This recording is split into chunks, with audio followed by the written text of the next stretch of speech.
मित्रों, मैं बहराइच की धरती से चल करके राजस्थान बीकानेर की धरती पर आया हूं।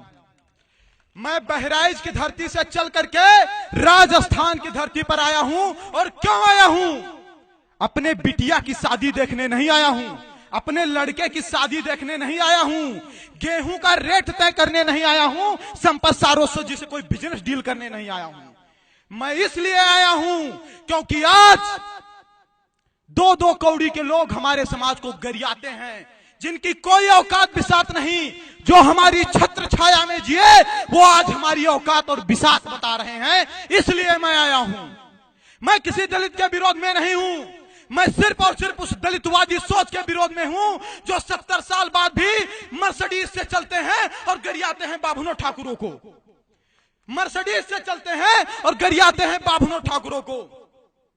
आज वर्तमान की जो स्थिति है यह सवर्ण समाज के लिए बहुत दयनीय है, लेकिन हमारे दलित समाज के जो लोग हैं आज वो हमारे खिलाफ खड़े हैं। उनको समझना चाहिए कि उनकी लड़ाई सवर्ण की से नहीं है, उनकी लड़ाई उनके समाज के क्रीमी लेयर दलितों से है। क्यों? क्योंकि 22.5% रिजर्वेशन में कोई सवर्ण नहीं जा सकता। 53,000 करोड़ अनुसूचित जनजाति के लिए और 85,000 करोड़ ओबीसी एससी के लिए जो बजट आया है, इस बजट का लाभ कोई बाभन ठाकुर या बनिया नहीं ले सकता। इस बजट का लाभ लेंगे रामविलास पासवान जैसे लोग, इस बजट का लाभ लेंगे उदित राज जैसे लोग, इस बजट का लाभ लेंगे मायावती जैसे लोग, इस बजट का लाभ लेंगे सावित्रीबाई फुले जैसे लोग। फिर आप कैसे कह सकते हो कि हमने आपका शोषण किया है? शेर अगर सो जाए तो कोई ये ना समझे कि शेर की शक्ति कम हो गई है। बेशक शेर कुछ देर के लिए सो रहा है, लेकिन जब भी जगेगा अपनी ताकत के साथ जगेगा। यहां पर बात बताई गई है कि 95% बनाम 5% दलितों की। लेकिन एक बात मैं बताना चाहूंगा, मैं आपको सिर्फ उसी हद तक प्रसन्न करूंगा जिस हद तक हमारे स्वाभिमान पर ठेस नहीं पहुंचेगा। लेकिन मैं अपना स्वाभिमान बेचकर आपको प्रसन्न नहीं कर पाऊंगा। यह मेरा वादा है, यह मेरा कहना है। हम आपके आगे पीछे लगे रहें, हम आपके आगे पीछे लगे रहें, हम आपको नमस्ते प्रणाम भी करें और आप हमको गरियाते रहो तो कहां तक बर्दाश्त करेंगे? हमको आप गरियाते रहो तो कहां तक हम बर्दाश्त करेंगे? जातवाद की बात करते हैं लोग, जातवाद की करते हैं बात। राष्ट्रीय टीवी डिबेट, जो राष्ट्रीय न्यूज चैनल होते हैं उस पर डिबेट होते हैं, और उन डिबेटों में कौन बैठते हैं? भाजपा के प्रवक्ता, कांग्रेस के प्रवक्ता, सपा के प्रवक्ता, बसपा के प्रवक्ता, और स्पेशली एक दलित चिंतक बैठता है। बैठता है कि नहीं बैठता है? स्पेशली एक दलित चिंतक बैठता है। और जो दलित चिंतक होता है वो किसके बारे में चिंतन करता है? सिर्फ और सिर्फ दलित के बारे में चिंतन करता है। सोचिए, उनका स्पेशली दलित चिंतक है, फिर भी वो जातवादी नहीं है। हमने पाड़े, तिवारी, मिश्रा, शुक्ला, सारस्वत और राजपूत लगा लिया, बनिया लगा लिया, अग्रवाल लगा लिया, हम जातवादी हो गए। कैसे हो गए? इन सभी बातों पर हम लोगों को गंभीरता से चिंतन करने की आवश्यकता है। आज समाज में लोग हे दृष्टि से देखने लगे हैं। बाप दादा की रियासतें चली गई, मान सम्मान चला गया, दो दो कौड़ी के लोग गिरियाकर चले जाते हैं। हम आप बर्दाश्त कर रहे हैं, सह रहे हैं, सुन रहे हैं। क्यों?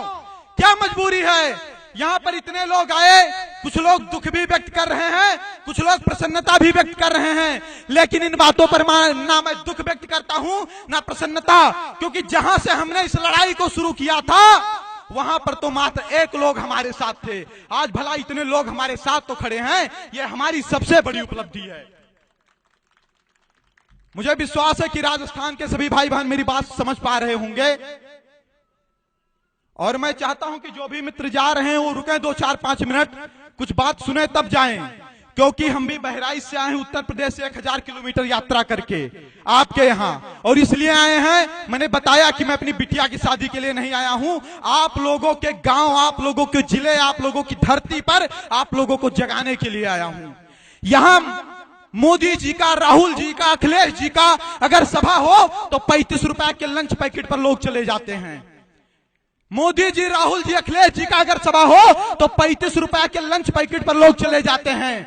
रजाई के नीचे बैठकर कहते हैं सर्वेश जी तुम संघर्ष करो, हम तुम्हारे साथ हैं। भैया रजाई के अंदर से लड़ाई नहीं लड़ी जाती और ना रजाई के अंदर से लड़ाई जीती जाती है।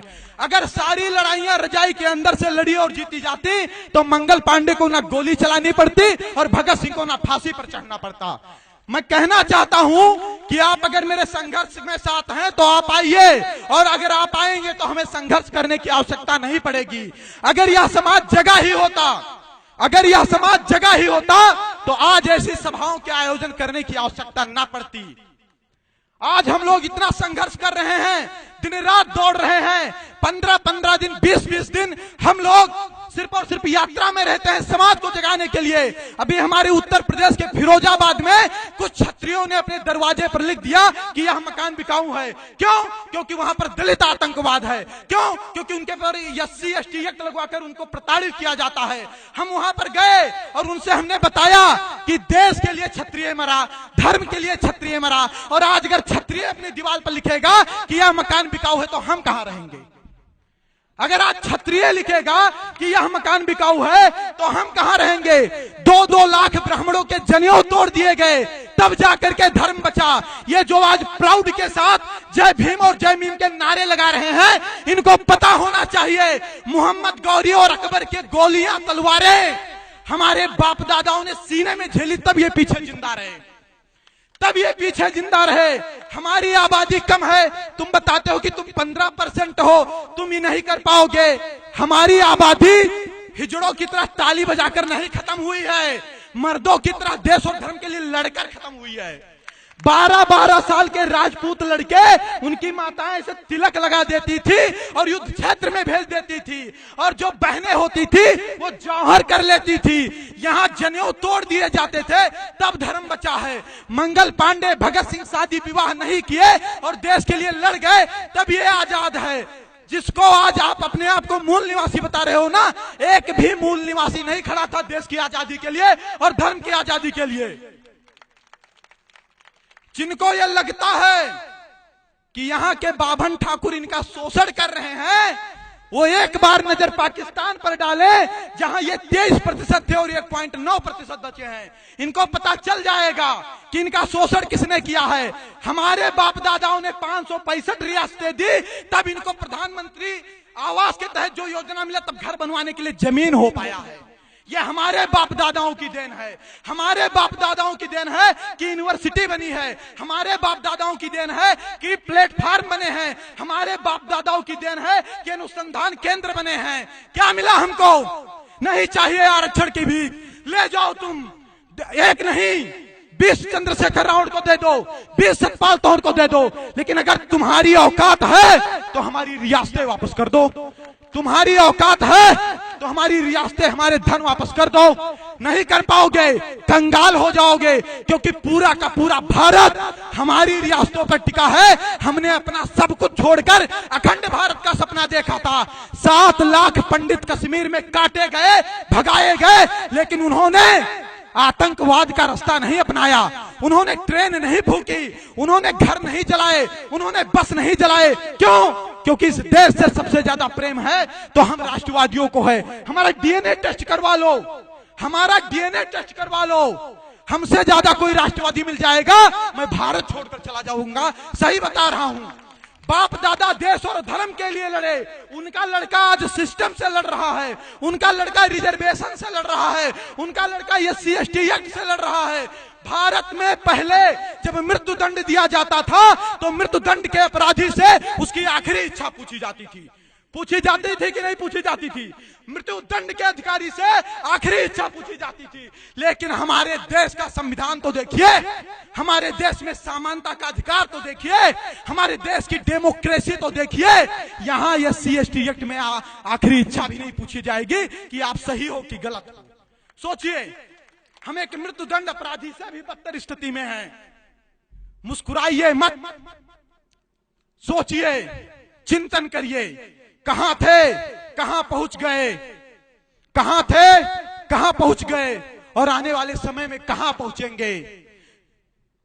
यह स्पष्ट कह रहा हूं कि आज अगर आप नहीं जग पाए, आज नहीं जग पाए, तो ना फिर कोई संपत सारस्वत पैदा होगा आपको जगाने के लिए, ना कोई सुखदेव सिंह गोगा मेरी पैदा होगा आपको जगाने के लिए, ना कोई दिनेश रनेजा होगा आपको पैदा जगाने के लिए, और ना ऐसी सभाएं होंगी। तब आप बहुत देर कर चुके होंगे, क्योंकि तब बहुत देर हो जाएगी, तब आपके जागने का भी मतलब नहीं रहेगा। देश की रक्षा की बात करते हो, धर्म की रक्षा की बात करते हो। मैं कहता हूं कि जब तुम ही नहीं बचोगे तो देश और धर्म कैसे बचेगा?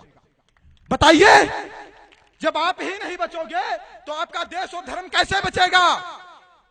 आप एक यादव से नाराज होते हैं तो दूध लेना बंद करते हैं, आप एक लुहार से नाराज होते हैं तो लोहे के औजार बनवाना बंद करते हैं, आप एक कुम्हार से नाराज होते हैं तो आप बर्तन बनवाना बंद करते हैं। लेकिन जब आप एक बाभन और ठाकुर से नाराज होते हैं तब आप हिंदू संस्कृति, हिंदू धर्म और हिंदू सभ्यता से अलग हो जाते हैं। क्योंकि आज भी जन्म संस्कार, मृत्यु संस्कार, विवाह संस्कार पंडित जी करवा रहे हैं और पंडित जी की रक्षा ठाकुर साहब कर रहे हैं।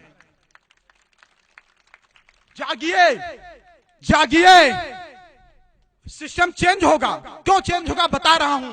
सिस्टम इसलिए चेंज होगा कि जब भारत में हमारे जैसे 21 और 22 साल के युवा, जब देश में राष्ट्रवाद और हिंदूवाद के नाम पर हमें ब्लैकमेल किया जाता है, तब हमारे जैसे युवा 1,000 किलोमीटर की यात्रा तय करके बीकानेर इस विषय को उठाने के लिए पहुंचते हैं, तब समझिए कि सिस्टम चेंज होगा। हमसे काफी लोग जुड़े हैं सोशल मीडिया पर, आदरणीय संपत भैया भी जुड़े हुए हैं, जोशी जी, आप सभी लोग जुड़े हुए हैं। आज तक मैंने किसी नेता के साथ सेल्फी लेकर नहीं डाली। क्यों डालूं?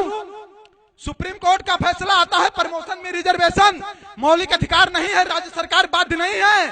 राहुल गांधी कहते हैं ये तो आरक्षण खत्म कर रहे हैं, और वहीं पर चिराग पासवान बैठा है, उसका जो गठबंधन है वो एनडीए से है, राहुल गांधी यूपीए से हैं, लेकिन सिर्फ और सिर्फ आरक्षण की बात पर वो राहुल गांधी के स्वर में स्वर मिलाता है और कहता है कि हाँ, इस रिजर्वेशन को 9वीं सूची में डालो। सोचिए, उसे सीख लेने की आवश्यकता है कि वो अपने समाज के लिए, अपने पार्टी को लात मार देने को तैयार है, और हम 5 रुपया के पार्टी का सदस्यता नहीं लिए हैं और बाहर से तमाशा देख रहे हैं कि संपत जी का कार्यक्रम फ्लॉप कैसे हो। बाहर से तमाशा देख रहे हैं कि संपत जी का कार्यक्रम फ्लॉप कैसे हो। जलिए मत। अगर पड़ोसी के घर में आग लगा है ना, तो आग आपके घर तक भी पहुंचेगा, क्योंकि फूस का मकान आपके पड़ोसी का ही नहीं, आपका भी है। और मैं यह विश्वास के साथ कहता हूं कि आदरणीय श्री संपत सारस्वत जी, आप पीछे मत हटिएगा। मैं आपसे 2 साल से जुड़ा हूं। आपका जहां पसीना गिरेगा, सर्वेश पाड़े का वहां खून गिरेगा। कोई टच नहीं कर पाएगा आपको, पूरा समाज आपके साथ है।